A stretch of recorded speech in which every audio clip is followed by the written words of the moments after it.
የኢትዮጵያ ሕዝባዊ አብዮታዊ ፓርቲ ኢህአፓ እየተዘጋጀ የሚቀርብ ፍኖተ ዲሞክራሲ የኢትዮጵያ አንድነት ድምፅ ነው። ጤና ይስጥልኝ፣ እንደምን አመሻችሁ አድማጮቻችን። ዛሬ ረቡዕ ህዳር 17 ቀን 2018 ዓመተ ምህረት ነው።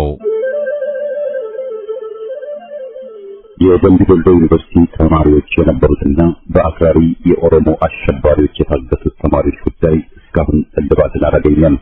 ብዙዎቹ ልጃገረዶች የሆኑት እነዚህ የአማራ ወጣቶች ከታገቱ ረቡዕ ህዳር 17 ቀን 2151 ቀናት አለፋቸው። የወጣቶቹ ሰቆቃ ያብቃ እንበል። እስከ መቼ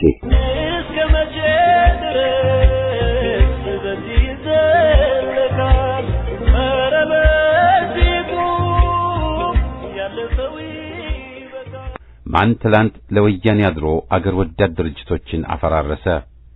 ማን በአገዛዦቹ ወንጀል ተሳተፈ? ማን የሕዝብን ትግል አደናቀፈ? ማን ሻዕቢያ ስር ተሰማራ? ማን ለሹሞቹ ደጋፊና ወዳሽ ሆኖ መድረክ አጣበበ? ማን ለኢትዮጵያ ጥፋት ከምስረታው ጀምሮ ታገለ? ማን ለኢትዮጵያ ጠላቶች መጋዣ ሆኖ አገርን ጎዳ? ማንስ በጽናትና በሀገር ፍቅር ለኢትዮጵያ ቆመ፣ ተሰዋ፣ መከራን ተቀበለ? ትግላችን ዛሬም ሊደናቀፍ ይችላል በሚል ርዕስ ከፍኖተ ዴሞክራሲ ዝግጅት ክፍል የቀረበ ሀተታ ነው። ከዜናው ተከትሎ ይቀርባል። በማስከተልም አምጽ አዲስ ስርዓት ለማነጽ በሚል ርዕስ የቀረበ ሀተታ እናሰማለን። በመጨረሻም ምን ቢዋሹ እውነትን አያጠፉ በሚል ርዕስ በቀረበው ጽሑፍ የዛሬ ዝግጅታችን ፍጻሜ ይሆናል። በቅድሚያ ዜና። በደብረ ኤልያስ ከተማ የበርካታ ዜጎች መኖሪያ ቤት እንዲፈርስ ሀገር አፍራሹ ብልጽግና ስብስብ ወስኗል ተባለ። በሰዓት የፖለቲካ ትርክት ሰክሮ አማራን ከነሁለንተናውን ለማጥፋት ደፋ ቀና የሚለው የኦህዴድ መር ስርዓት የሚያበጎበድደው የአማራ ካድሬ ለምስር ወጥና ለርካሽ ስልጣን ሲል የገዛ ህዝቡን ለጨፍጫፊዎች በማመቻቸት የእኩያንን ዓላማ ተፈጻሚ በማድረግ የአማራ ታሪክ የማይረሳው ግፍና መከራ እያደረሰ ይገኛል። ከነዚህ መካከል በመልካም አንገት ላይ እንቅርት እንዲሉ ሁለንተናዊ ልዕልናና ኃያልነትን አስተባብራ በኖረችዋ ባለችው በደብረ ኤልያስ ከተማ የተወሸቀው ጸረ ህዝቡ የብልጽግና ስብስብ ይገኝበታል። ከተማውን ከወረረበት ዕለት ጀምሮ በንጹሃን ላይ የመከራ ቀንበር ሲያወርድ የከረመው ገዳይ ስብስብ ዛሬ ደግሞ ሌላ ጆሮን ጭው የሚያደርግ የጥፋት ዜና ለደብረ ኤልያስ ከተማ ይዞ መጥቷልም ብለዋል። የመንገድ ተቋራጭ በሚሰራው ሀገር አቋራጭ መንገድ ምክንያት ቤታቸው ከሙዛ ጀምሮ እስከ አበሸብ በግምት በ3 ኪሎ ሜትር ርዝመት ላይ የሚገኙ ነዋሪዎችን ያለምንም የካሳ ክፍያ ቤታቸውን እንዲያነሱ ዛቻ አዘል ማስጠንቀቂያ ተሰጥቷቸዋል። በወቅቱ ለባለቤቶቹ የካሳ ክፍያ ጸድቆላቸው በሚፈጸምበት ወቅት በፈነዳው የፋኖ አብዮት ስራው በመቋረጡ ምክንያት የካሳ ክፍያ የቀረ ሲሆን ዛሬ ግን አዳዲስ ውሳኔዎችን ተገልብጠው ያለምንም ካሳ ፍርሰው እንዲነሱ ተነግሯቸዋል። ቅሬታ ያቀረቡ የከተማ ነዋሪዎችም አርፋችሁ ተቀመጡ፣ ምንም አይነት ቅሬታ ሆነ ጥያቄ ማቅረብ አይቻልም፣ እንኳን ቤታችሁ ይቅርና እናንተም የራሳችሁ የሌላችሁም የማታርፉ ከሆነ እናንተንም እናፈርሳችኋለን በማለት ነዋሪዎቹን አንገታቸውን አስደፍተዋቸዋል ብለዋል። ከአማራ ብሔራዊ ኃይል ምስራቅ አማራ ቀጠና ምኒልክ ዕዝ ንጉስ ሚካኤል አሊኮር የተሰጠ ማስጠንቀቂያ። የመካነ ሰላም ከተማ አስተዳደር ብልጽግና ካድሬዎች መሬት እየቆረሱ ለባለሀብቶች በጨረታ መልኩ አቅርበው ገንዘቡን የፋሽስቱ አብይ አህመድ ስርዓት እድሜ ማራዘሚያ ለማድረግ እንቅስቃሴ መጀመራቸው ታውቋል። ካድሬዎቹ በፕሮፓጋንዳ ብዛት አደናግረው በሆድ እየገዙ ከጎናቸው ያሰለፏቸው የጸጥታ ኃይል አባላትን ፍላጎት በየጊዜው እያደገ በመምጣቱ እነሱን በሆዳቸው እየገዙ ለማቆም አስበው የወጣቶች መዝናኛ ስፍራና የቀበሌ መኖሪያ ሰፈርን ለባለሀብቶች በጨረታ ለመሸጥ ካቢኔው አቋም መያዙ ተደርሶበታል። ከተማይቱ ክልል ውስጥ 3 ቀበሌ የሚገኙ ወጣቶች መዝናኛ ማለትም የስፖርት ቦታ የሆነውና የክፍለ ከተማይቱ ውበት ተደርጎ የሚቆጠረው ሜዳ ለጨረታ አቅርበዋል።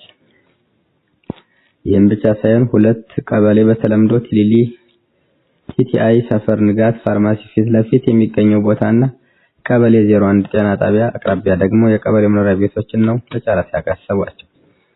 በዚህ ምክንያት የቀበሌ ቤት ይኖሩ የነበሩ የደሃዎች ለቀቁ ተብለው ከተማይቱ ዳር ወደሚገኝ ገብርኤል ቤተክርስቲያን ሄደው በቅጥር ግቢ ውስጥ ተጠልለው እንደሚገኙም ነው ለማረጋገጥ የተቻለው። ስለዚህ በጨረታው ላይ ለመሳተፍ ያሰባችሁ ባለሀብቶች ከወዲሁ ጥንቃቄ እንድታደርጉ እያሳሰብን ይህን ማስጠንቀቂያ ችላ ብላችሁ በጨረታው ብትሳተፉ ለሚሊሻ ቀለብ እንደሰፈራችሁ ቆጥረ ነው በእናንተ ላይ ጭምር የማያዳግም እርምጃ እንደምንወስድ እንድታውቁት ይሁን የሚል ማስጠንቀቂያ ተሰጥቷል። በሸገር ከተማ አስተዳደር የለገጣፎ ለገዳዲ ክፍለ ከተማ ደንበል ወረዳ ነዋሪዎች ያለምንም ምክንያት ገንዘብ አምጡ እየተባልን እየተፈናቀልን እንገኛለን ሲሉ ቅሬታቸውን አቀረቡ። በአዲስ አበባ ሸገር ከተማ አስተዳደር የለገጣፎ ለገዳዲ ክፍለ ከተማ ደንበል ወረዳ ነዋሪዎች ለምን ዓላማ እንደሚውል ያላወቅነው ገንዘብ በግድ ክፍሉ እየተባለ ነው ሲሉ ቅሬታቸውን አሰምተዋል። ይህም በግለሰብ የባንክ ሂሳብ ቁጥር ጭምር ገቢ እንድናደርግ የተጠየቅን ነው እያሉ ነዋሪዎቹ የተሰጠን ያለነው ደረሰኝም ማህተም የሌለው ነው ሲሉ ተናግረዋል። ክፍያው ለምንድን ነው ብለን ስንጠይቅ የተለያየ መልስ ነው የሚሰጠን ያሉ ሲሆን ግማሹ የማዘጋጃ ቤት አገልግሎት ይላሉ፣ ሌሎች ደግሞ ድልድይ ማሰሪያ ነው ሲሉ ተደምጠዋል። ደረሰኝ ስንጠይቃቸው ማህተም የሌለው ብጫጭ ወረቀት ጽፈው ይሰጣሉ። ማታ ማታ ብር እያንኳኩ በግለሰብ አካውንት ጭምር ይህን ብር አስገቡ እያሉ ተማረን ተፈናቅለን ቤታችንን ትተን ውጭ ላይ ነው ያለን ሲሉም ተደምጠዋል። ዘይት ላይ ቀለም በመጨመር ባዕድ ነገር ያለበት የዘይት አቅርቦት የሚያመጡ አካላት እርምጃ ሳይወሰድባቸው ዛሬም በጥፋት ጎዳናቸው አጠናክረው ቀጥለዋል ተባለ።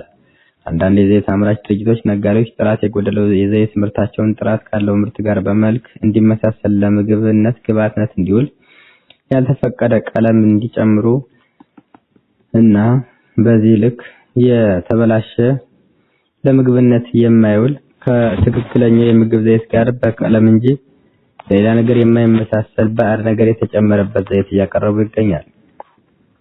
ጤና ላይ ጉዳት የሚያስከትልና ጥራት የጎደለው የምግብ ዘይት ምርት ላይ እንደ ሃይድሮኔትድ ያሉ ኬሚካሎችን በመጨመር ጥራት ያለው በማስመሰል ለገበያ የሚያቀርቡ ህገወጦችን ምንም አይነት እርምጃ ሳይወሰድባቸው በነፃነት ዛሬም ገበያቸውን አጠናክረው መቀጠላቸው ታውቋል። ዘይት አምራች ድርጅቶችና ነጋዴዎች ጥራት የጎደለው ምርታቸውን ጥራት ካለው ምርት ጋር በመልክ እንዲመሳሰል ለምግብ ግብዓትነት እንዲውል ያልተፈቀደ ቀለም እየጨመሩ ነው። ህገወጥ የወንጀል ተግባር ለማስቆም የተደረገው ምንም አይነት ስርዓት እንደሌለና በአገሪቱ ከደቡብ እስከ ሰሜን ከምዕራብ እስከ ምስራቅ ተንቀሳቅሰው ይህንን ህገወጥና ጎጂ የሆነ የምግብ ዘይት እያከፋፈሉ እንዲሸጡ በአገዛዙ በኩል ድጋፍ እየተደረገላቸው መሆኑም ታውቋል።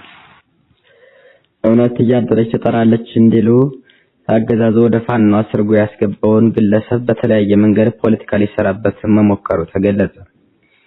ጽንፈኛው በእነሱ አጠራር የሰላም አማራጭን እየተቀበለ እንደሆነና የሰላም አማራጭ ተጠቅመው ወደ አገዛዙ ገቡ የተባሉትን ግለሰቦች በፋኖ ማሊያ አሰቃቂ ተግባር እንዲፈጽሙ አድርጎ በመቅረጽ ህዝባችንና ዓለም አቀፍ ማህበረሰብ የአማራ ፋኖን ከሌሎች አሸባሪዎች ተርታ እንዲያስቀምጥና እንዲመደብ ትልቅ ስራ እየሰራ መሆኑ ታውቋል።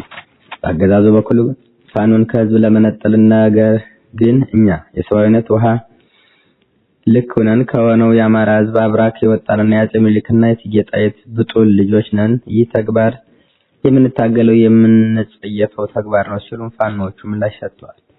ተግባሩም ያገዛዝ እንደሆነ ትላንት የተለቀቀው መረጃ ምስክር ሲሆን የድራማው ደራሲና ተዋናይ በውይይት ጊዜ የነበረው ሁነት የሚያሳይ ነው ተብሏል። የዕለቱ ዜና ተዚያ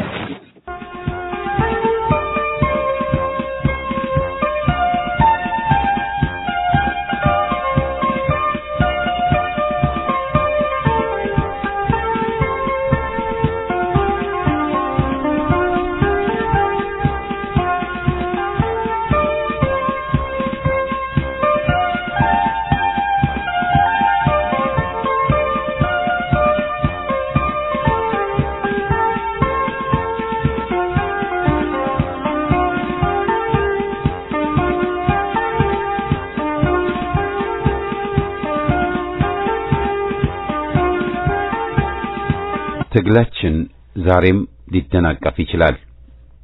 አይሆንም እንትተህ ሊሆንን ይችላልን ያዝ ይላሉ አዛውንት ሲመክሩ። ለእህቶቻችንም የሚሰራ ምክር ነው። ያልጠረጠረ ተመነጠረም ይገልጸዋል። ጠንቀቅ በል ነቃበል በይ ወገን ነው መልእክቱ ማሳሰቢያው። ተደናግረንና ዘረክረክ ብለን አብዮትን ትግልንና ህዝባዊ አመጽን ስናስበላ በተደጋጋሚ ታይተናል። ነጋሪ ጠፍቶ ሳይሆን አልሰማ ብለን ነው። አጉል ተስፋን ተጨባጭ እውነታ ብሎ የመውሰዱ ዝንባሌያችን ጎርቶናል፣ እየጎዳንም ነው። በዚህ መስክ የሚኖረው ስህተት ጠላትና ወዳጅን ካለመለየት በቅድሚያ ይመነጫል። በሂደት እንዳየነው ከሆነ ጠላትን ወዳጅ ማለት ድክመታችን ሆኖ ቆይቷል። ቴዎድሮስ ማንዴላ ብለን ከንቶችን ለማወደስ ፈጥነን ኩም አድርገውናል። መንጌ መለስ ማለት ይቀናቸው የነበሩ ማፈሪያዎች ጥቂቶች አይደሉም። ትኩስ ጠላቱን የጦር አበጋዝ ልናደርግም ስንጥር ታይተናል። ዛሬ ማንም የማይክደው ሀቅ ህዝብ ላይ ወንጀልና በደል የፈጸሙት ሳይቀሩ ዓለምንም ንስሐ ከህዝብ ጎራ መጥለቅ ብቻ ሳይሆን ብቸኛ ታጋይ ሊባሉም ጥቂት ቀርቷቸዋል። ላይጸኑ፣ ላያታግሉ፣ ላይታገሉ ወያኔ የበከለው ለምሳሌ በቃላት ጋጋታ ሊነጻ አይቻለውም። ከወያኔ ራቅን ተለየን ይሉ የነበረውን ያጤኗል። በተለይም በወገን ደም የታጠቡትን የመለስና መንግስቱ ቀንደኛዎችን ዳግም ማቀፍ ትግልን መጉዳት ነው። ዛሬ ህዝብን ከድተው ከሹሞቹ ጋር የወገኑት ትላንትም ከዚያ ወዲያም ከህዝብ አንጻር የነበሩ ተጻረው የቆሙ መሆናቸውን ማየት እንችላለን። የተቀየረው የደከመው የኛው የማስታወስ ችሎታ ነው። በመሆኑም ዓመት አልፎ ዓመት ሲተካ የሞተልሽ ሳይሆን የገደለሽ በላን በግለሰብም በህዝብም ደረጃ እየደገም አገር ወዳዶችን እያራቅን ከሃዲዎችን ሆ ብለን የምናቅፍበት ሁኔታ እየቀጠለ ምጸታችን የዘወትር የመሆንን ችሎታ ይዞብናል። ማን ትናንት ወዲያ የፋሽስቶች ካድሬና የፓርቲ አባል ሆኖ በህዝብ ደም ታጠበ? ማን ትላንት ለወያኔ አድሮ አገር ወዳድ ድርጅቶችን አፈራረሰ? ማን በአገዛዦቹ ወንጀል ተሳተፈ? ማን የህዝብን ትግል አደናቀፈ? ማን ሻዕቢያ ስር ተሰማራ? ማን ለሹሞቹ ደጋፊና ወዳሽ ሆኖ መድረክ አጣበበ? ማን ለኢትዮጵያ ጥፋት ከምስረታው ጀምሮ ታገለ? ማን ለኢትዮጵያ ጠላቶች መጋዣ ሆኖ አገርን ጎዳ? ማንስ በጽናትና በሀገር ፍቅር ለኢትዮጵያ ቆመ፣ ተሰዋ፣ መከራን ተቀበለ? ለእነዚህ ጥያቄዎች ሐቅን መሰረት ያደረጉ ምላሾች መሰጠት አለባቸው። ከዚህም ተነስተንና የዛሬ ሰልፋቸውን አውቀን ጠላትና ወዳጅን መለየት መቻል አለብን እንጂ ጠላትን በወዳጅ ደረጃ በግድ የለሽነት ካግበሰበት ተከታዩ ውድቀት ለመሆኑ ምንም ጥርጥር የለውም። ያወየነ ሰይጣን መቼም አይለቅም። ቤተክርስቲያንም መስጊድም መቃጠሉ ይቀጥላል የሚለውና ታሪክን ሳይገባው አጣሞ የሚያቀርበው ጥራዝ ነጠቅ ዘረኛ ኮሎኔልም ማንነቱን በዲስኩር ሊሸፍን ያልቻለ በመሆኑ መካሪ ቢያገኝ ስልጣን እንዲለቅም አፉንም እንዲዘጋ በተነገረው ነበር። ድርጅት ብለንና ህብረትን እውን አድርገን ስንታገል በጠላት ላይ ድልን መቀዳጀት እንደምንችል ያየነው ነው። ትግላችን አሁንም ሊደናቀፍና ካየነው በባሰ ለስቃይና መከራ ልንዳረግ የምንችለው ኢትዮጵያዊነትን ዘንግተን ወይም ጠበን ተከፋፍለን በተናጠል ለዘረኞቹ ሰለባ ከሆን ነው። የህዝብ ህብረት ለጠላቶቻችን መርዶ በመሆኑ በህዝብ ጎራ የሰረጉት ቅጥረኞች ያዞምባ እየረጩ የህዝብን ህብረትና አንድነት በመሸርሸርና በአገር ወዳድ ኃይሎችም ላይ በመዝመት ላይ ናቸው። የሻዕቢያው ቅጥረኛና ሰላይ ከኦሮሞ በላይ ኦሮሞ ነኝ በሚል ሲቧርቅ የከረመውን ያስታውሷል። በያፓ ላይም እየተሰራጨ ያለውን ልክ የለሽ ሐሰት መገንዘቡም ይበቃል። ግንዛቤ ጎድሎንና ከታሪክም መማር አቅቶን በጸረ ጠላት ህብረት መንቀሳቀስ ካልቻልን የሚደርስብን ጉዳት የሚገመት አይደለም። ተዘናግተን ለሹሞቹ ሰለባ በመሆናችን መንገድ ከፍተንላቸው በህዝባችን ደም ሊታጠቡ ቻሉ። ዘላቂ ባይሆንም የስልጣን ባለቤቶች ነን ብለው ሊባልጉም እድል ሰጠናቸው። ዛሬ በወያኔ ያየነው በሹሞቹ ተተክቶ ግደይ በገለታ ተቀየረ እንጂ መሰረታዊ ለውጥ ተኖ ጠፍቷል። ህብረታችንና ትግላችን ሲዘነጋ በታተኑን፣ በቀላሉ አጠቁን፣ በአሰቃቂ ደረጃ ደፈሩን። ጊዜን የጨበጠ ቅል ሆኑብን። የህዝብ ጠላቶች ስልጣናቸውን ለመከላከል ይጠቅመናል ያሉትን መገልገላቸው የሚጠበቅ ነው። የህዝብን ጎራ ሰርጎ መግባት ማተራመስና ማዳከም ደግሞ ያደርጉታል ተብሎ መጠበቅ ያለበት ነው። ባንዳውን አርበኛ፣ ቡከኑን አገር ወዳድ፣ አገር ወዳዱን ከሃዲ አስመስለው ቢያቀርቡ መገረም የለብንም።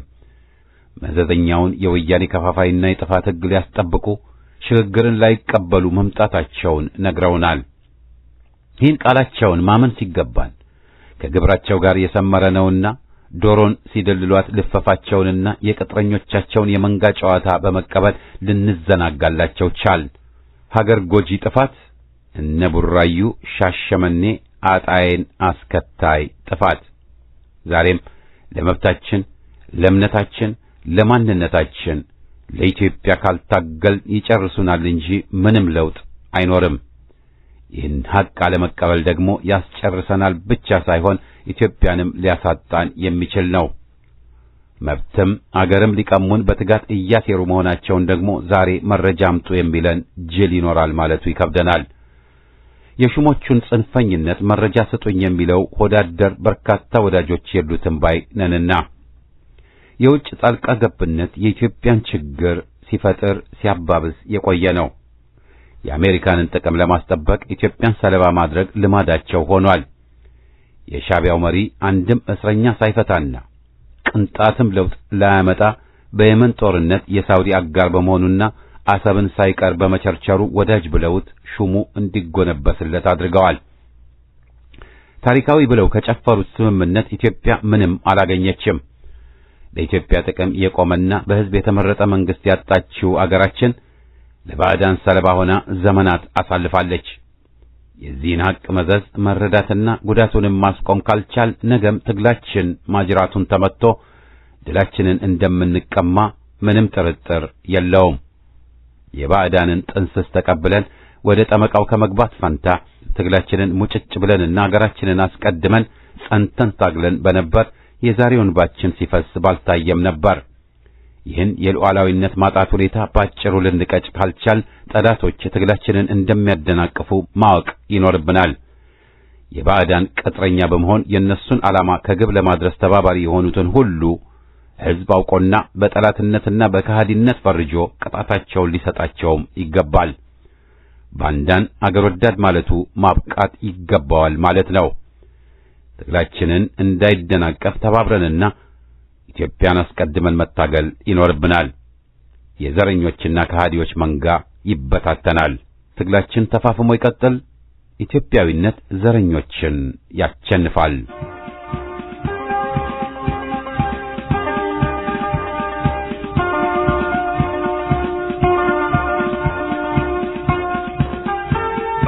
አላጨበጭብም። የፈታህም ታጠቅ የላላብህ ወጥር ሕዝብ እስከሚያዝበት የስልጣኑን መንበር የወያኔ ተንኮል ጨዋታ አራጋቢ ያደራ ቃል ጥሪን ሸጦ ተቀላቢ ለደደቢት ጅቦች እስትንፋስ መጋቢ የጡረታ ወንበር መቅኖን ተረካቢ አልሆንም ብያለው ስልጣን ለጨበጠ አጃቢ አጨብጫቢ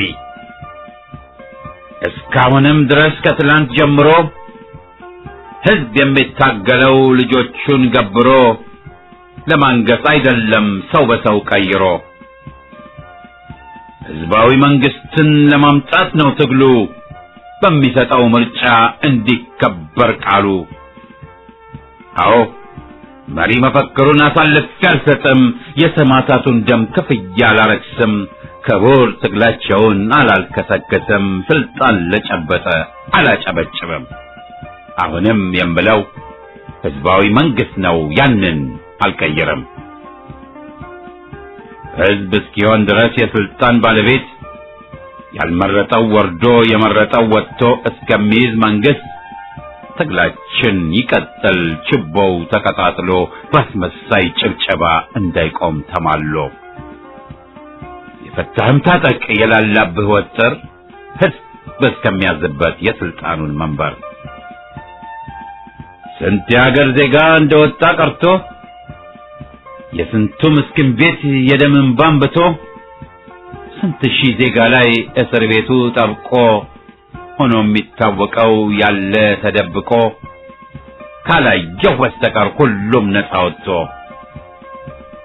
ወያኔ ቢፈታ ካሰረው ቆንጥሮ አያጨበጨብም አቋም አስቀይሮ። አዎ ደግሞ አለው አሁንም እላለሁ በነበር አቋሜ ዛሬም እጸናለሁ። ስልጣን ለጨበጠ አላጨበጨብም። አሁንም የምለው ህዝባዊ መንግስት ነው ያንን አልቀይርም።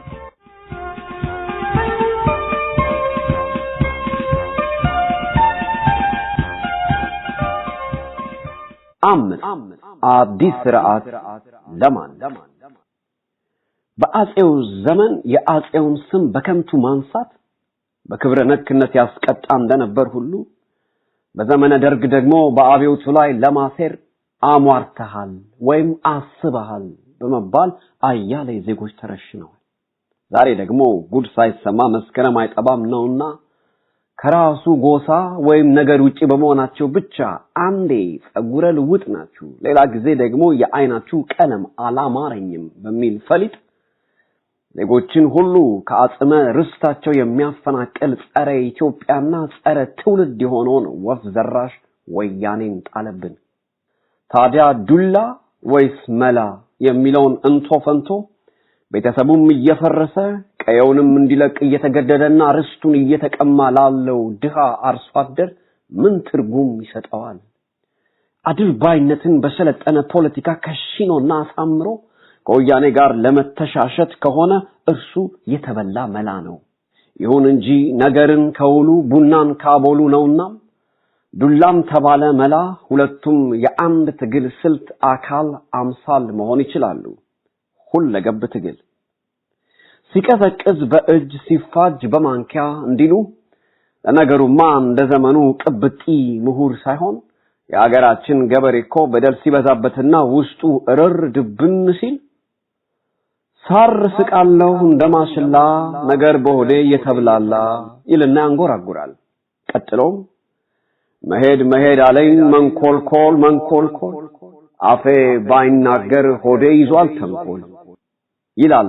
የመከፋቱን ብዛትና ልክ ለመግለጽ አንጀቱም እርር ትክን ይያለ አስከትሎም አረ ተወኝ አገር አረ ተወኝ መንደር እየሰማህ አውራ ያየህ ተናገር በማለት ማሳሰቢያ ስንኝ ይቋጥራል።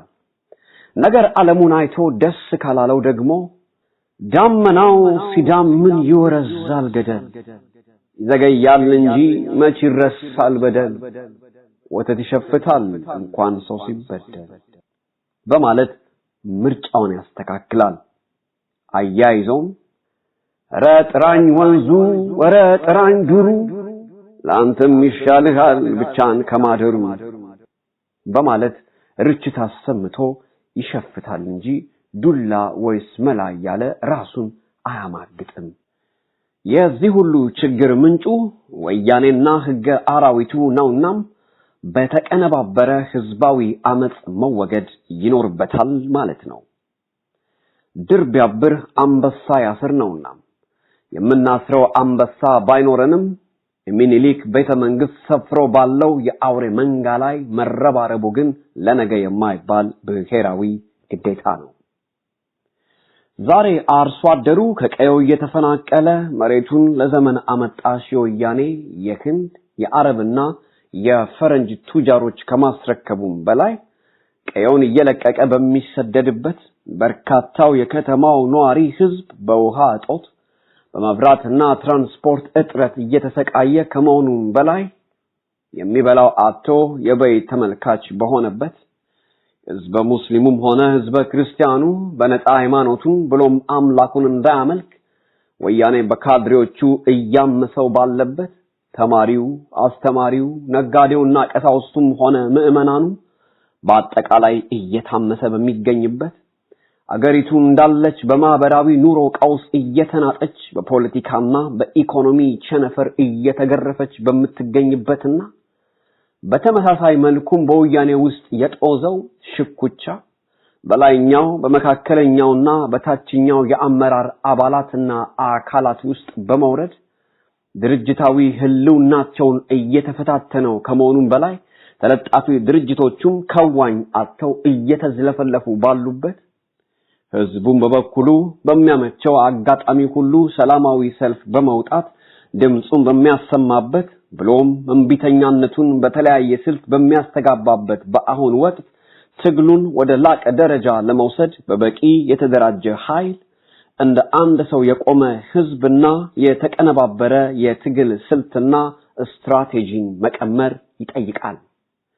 ዛሬ ላይ ቆመን በእርግጠኝነት ለመናገር አገራችን ኢትዮጵያ ለውጥ አርግዛ ጫንጫን እየተነፈሰች ትገኛለች። አዋላጅም አማላጅም ትሻለች። በተመሳሳይ መልኩም የሀገራችን አየር እየተነፈሰ ያለው ያው ለውጥንና ለውጥን ብቻ ነው። ታዲያ በአገር ውስጥም ሆነ በውጭ ሀገር ያሉት ድርጅቶች ምን እያደረጉ ነው? ኢህአፓስ የሚሉትና ተመሳሳይ ጥያቄዎች መልስ ማግኘት አለባቸው። ኢህአፓ ደግሞ ደጋግሞ ግንባር በተግባር በተጨባጭ በአገር ቤት እንገናኝ ብሎ ላስተላለፈው የሀገር አድን ጥሪ መልስ የሰጠ ድርጅት መኖሩን እንጠራጠራለን። ኢህአፓ ግን በበኩሉ ህዝባዊ ድርጅት እንደመሆኑ ህዝባዊ ጥያቄዎችን ማስተናገድ ብቻ ሳይሆን መመለስም መቻል አለበትና የአቅሙን ሁሉ እያደረገ ከመሆኑም በላይ ድርጅታዊ አቅሙን እየገነባ ይገኛል። እንደ ሌሎች ድርጅቶች ነገር ዓለሙን ረስቶ የወሬ ቁና መሆንና ባዘቦት ቀን በወሬ መጠመድን ግን በጭራሽ አይመርጥም። ህዝቡም ቁርጥ ያለው ቀን ሲመጣ በቆራጥነት ወያኔን በሚገባው ቋንቋ ሊያናገረው የሚችለው ያው ኢህአፓ መሆኑን ጠንቅቆ ያውቃል።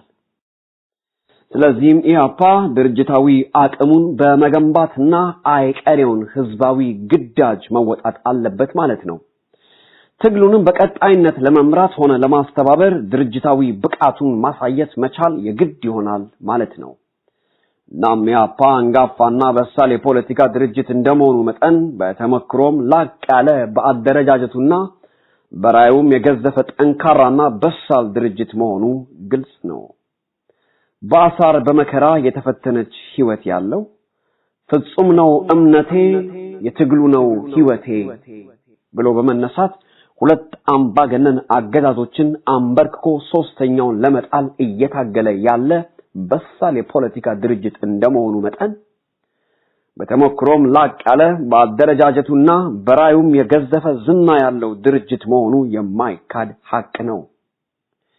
በሂደትም ውስብስብ የሆነውን የኢትዮጵያን ፖለቲካዊ ማህበራዊና ዲፕሎማሲያዊ ከበባ ሰብሮ ከመውጣትም አኳያ ሁለንተናዊ አቅሙን አጠናክሮ ቀጥሏል። ነባርና ዘመን አመጣሽ ጠላቶቹንም እንዳመጣጣቸው እየመከተና ቅስማቸውን እየሰበረ ማንነታቸውንም ለህዝብ እያጋለጠና ለብሔራዊ ትግሉም አቅጣጫን በማስጨበጥ ረገድ ጎላ ያለ ብሔራዊና ታሪካዊ ሚናውን እየተጫወተ ይገኛል።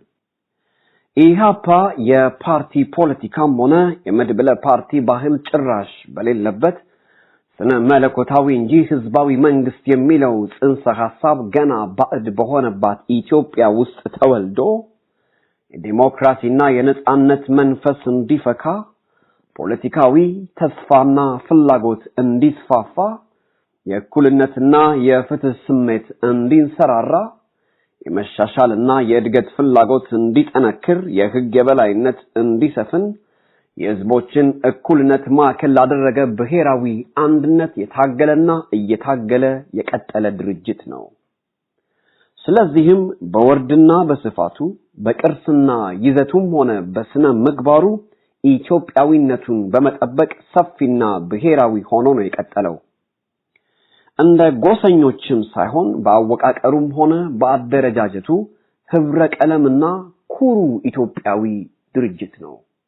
ወለም ዘለም ሳይል እውነቱን ተናግሮ መሸበት ማደር የሚለውን ብሂል የኖረ ድርጅት ነው።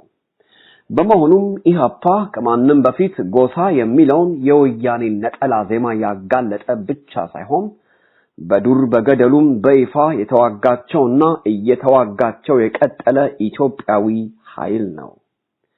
በአጭሩ ኢህአፓ ትምክህተኝነትንም ሆነ ጠባብ ብሔርተኝነትን ከአንድ ባህር የተቀዱ የህብረተሰብ ጠንቆች ናቸው ብሎ ያምናል። በመሆናቸውም ሰውን በሰውነቱ ሳይሆን በዘርግንዱና በቆዳው ቀለም ከፍና ዝቅ አድርጎ ከማየት አባዜ የመነጩ አሉታዊ ስሜቶች በመሆናቸው ዕጣ ፈንታቸው ከወያኔ እልፈት ጋር የተቆራኘ መሆኑን ያምናል። ጎሰኝነት የአንድነት ተውሳክ ነው። በይዘቱም የዘር ፖለቲካ በመሆኑ ጸረ ስብዕና፣ ጸረ ዴሞክራሲ፣ ጸረ አንድነትና ጸረ ሰላም ከመሆኑም በላይ በዘረኝነት የተለከፉ ፖለቲከኞች ሁሉ ከሰው ተራ የወጡ አረመኔዎች ናቸው።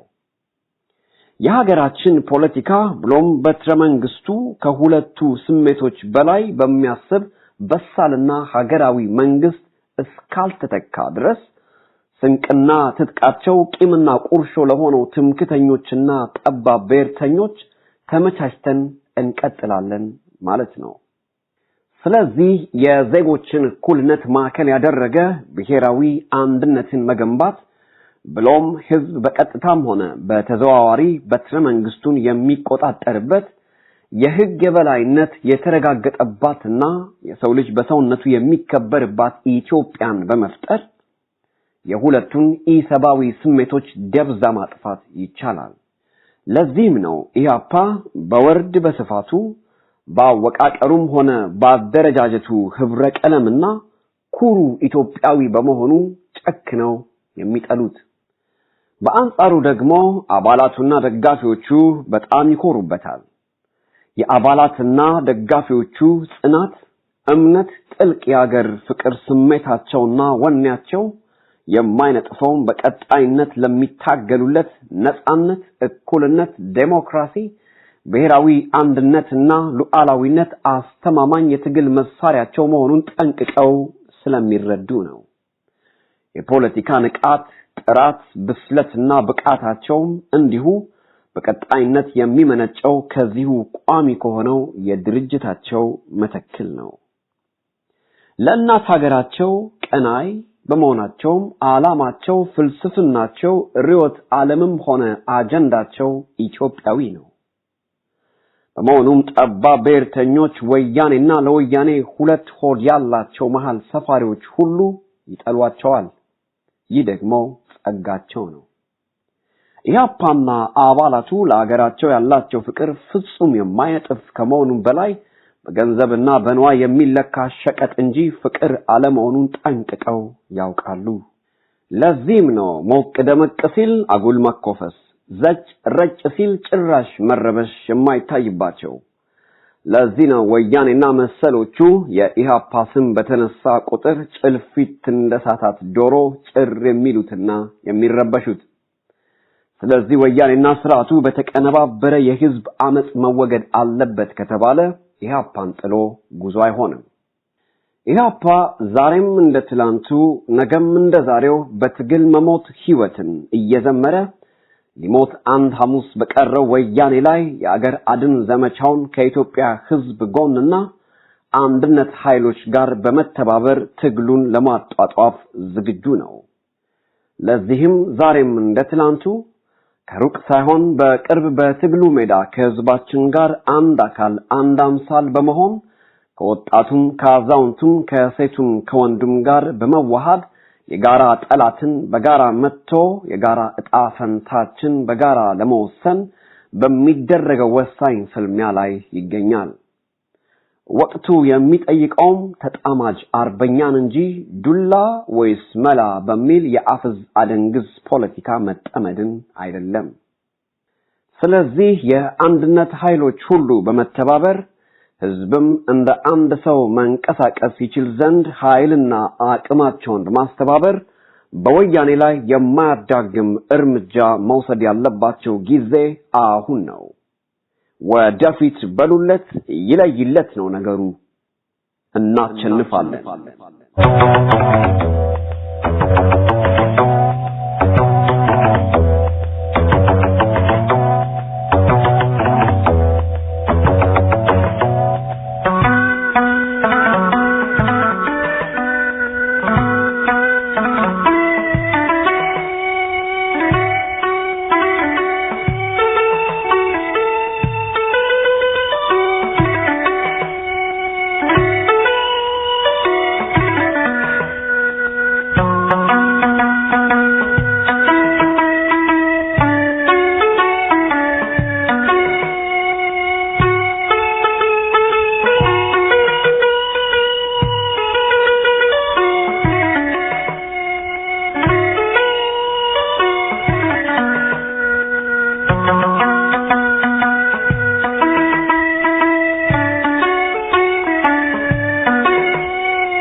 ቢዋሹ እውነትን አያጠፉ።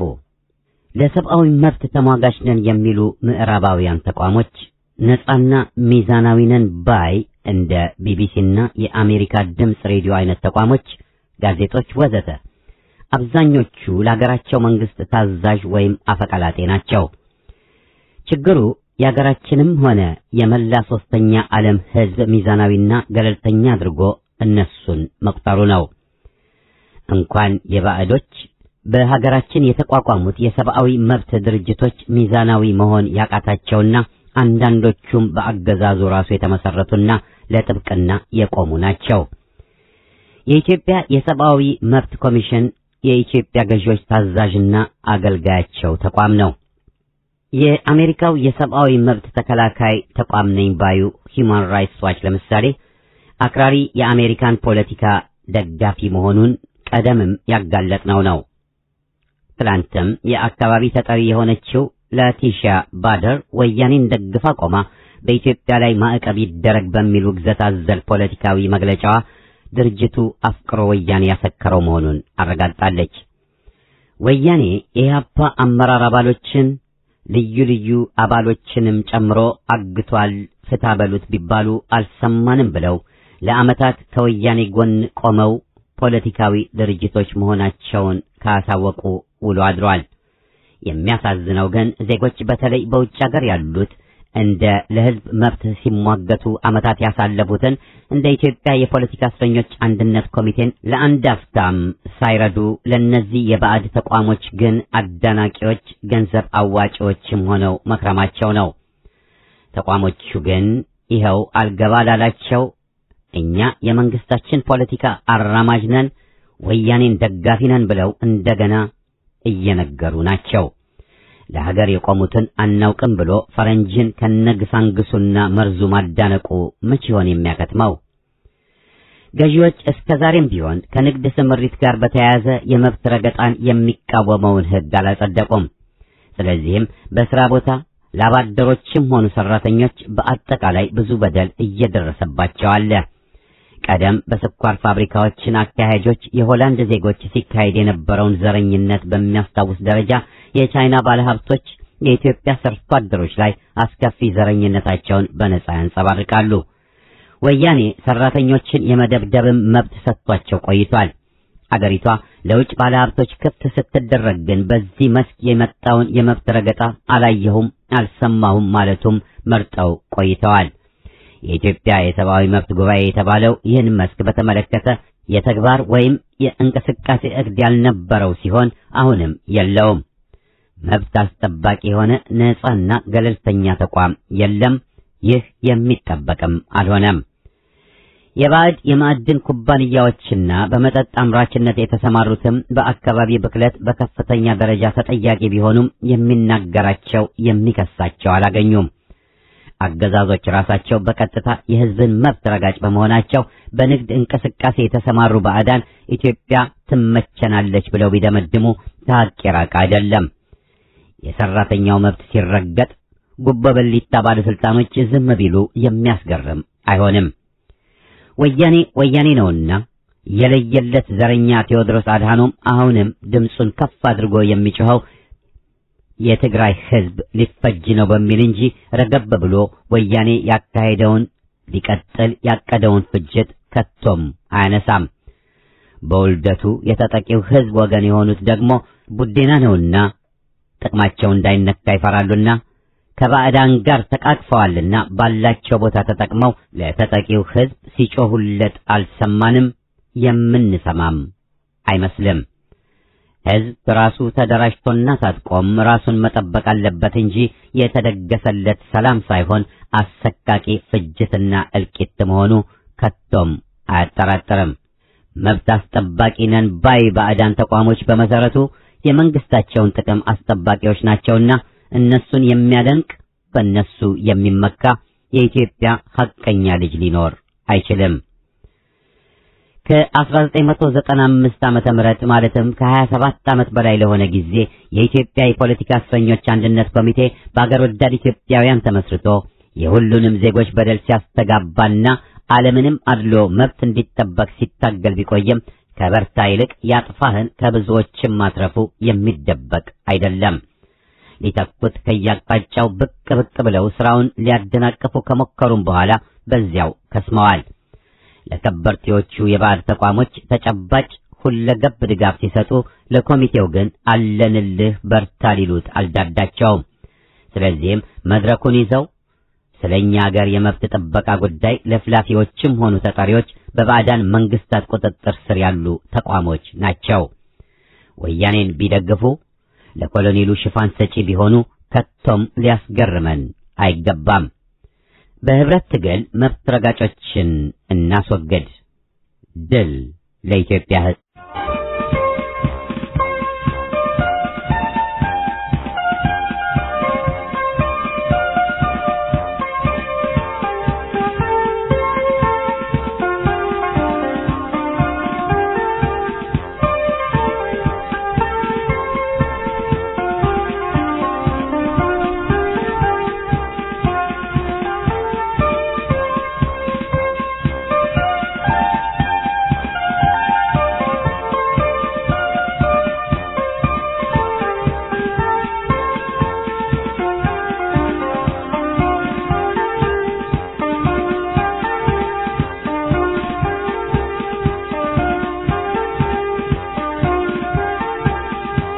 አምስት